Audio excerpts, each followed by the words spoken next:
One of the biggest things I did not think I would struggle with as much in my mid to late 20s is FOMO, or the fear of missing out. And not just missing out on, vacations or trips or cars or tangible things, but even educational experiences.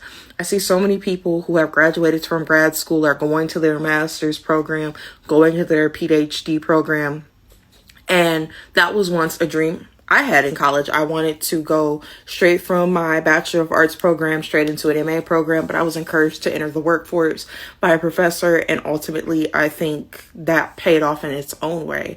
But then I also think of the FOMO that comes out when you are when you come into your disability like I did at such a crux in your life, your late teens, early 20s, you're starting college, and then everything's put on pause because suddenly your mind and body just are not working together.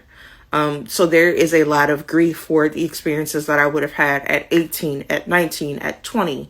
There's a lot of grief of the experiences I lost out on because of the pandemic, and sometimes that it took me longer to get my degree, and that I had to fight to be heard as not only as a Black woman, but as a Black disabled woman, just having my accommodations honored, being believed by medical professionals. And I want to go to grad school because that's the thing smart Black women do. I'm a smart Black woman. I want to be educated. I want to have all the things, but I really had to sit and examine with myself, do I want to get this other degree for me, or do I want to get this kind of as a stamp of approval on the outside world that I can do hard things? Life is hard. We all have to do hard things. But if I'm working a full-time job, I want to nurture my creative practice. I want to public speak more.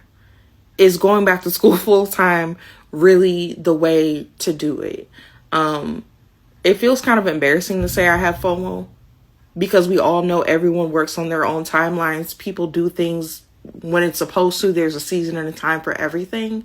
But when you feel like you've lost so much time and you're still playing catch up almost 7 years later, it can be kind of hard to cope with and kind of hard to admit. So if you are disabled or disabled later in life like I am, I'm really curious, have you had a similar experience to this?